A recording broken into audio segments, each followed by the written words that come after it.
Hi, third grade. This week in grammar, we want you to be able to identify the subject and predicate in a sentence.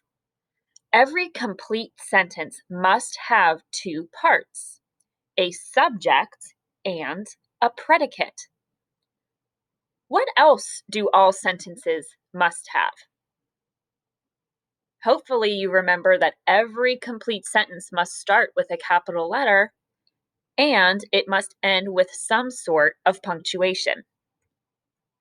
When we're referring to the subject of a sentence, we're talking about who or what the sentence is about.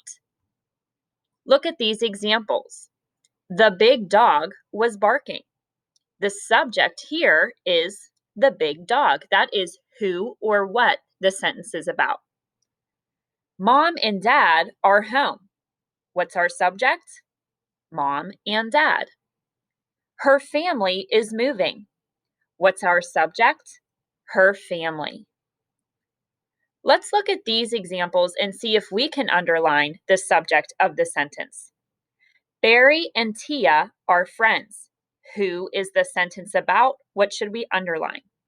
Our subject is Barry and Tia. The next one says, the pizza is delicious. Who or what is our sentence about? The subject this time is the pizza. And lastly, the whole class was in line. Who or what is this sentence about? The subject this time is the whole class. When we're talking about the predicate of a sentence, we are talking about what the subject does or is. Look at these examples. He would be our subject, and the predicate is reads every night. That's what our subject does. Next sentence says, Grandma, that's our subject, cooked spaghetti.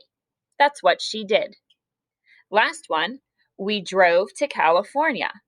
We would be our subject, and the predicate this time is drove to California. That's what we did.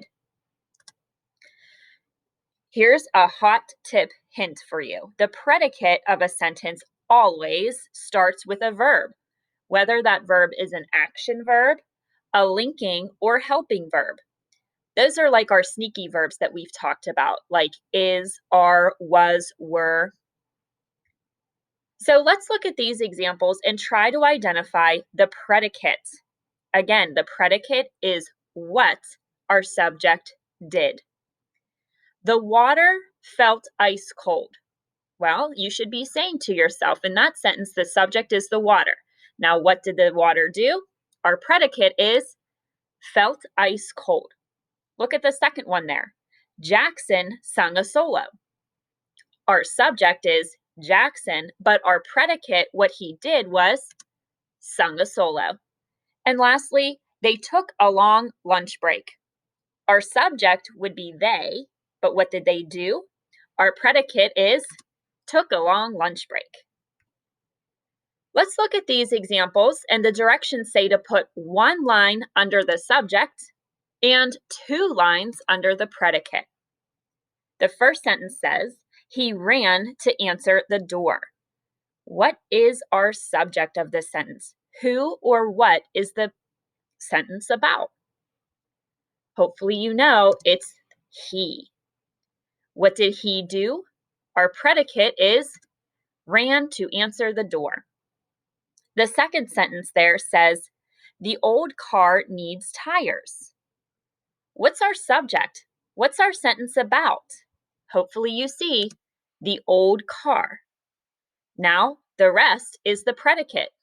What does the old car do? Needs tires. And finally, his teacher is absent today. What's our subject? Who is the sentence about? His teacher. And the predicate that starts with that sneaky verb is absent today. The verb is always part of the predicate. The subject always has a noun, whether it's a pronoun or a proper noun or a common noun. The subject always has some sort of noun. Thank you so much for joining me today. We will be working on identifying subjects and predicates in sentences the rest of this week. Have a great day.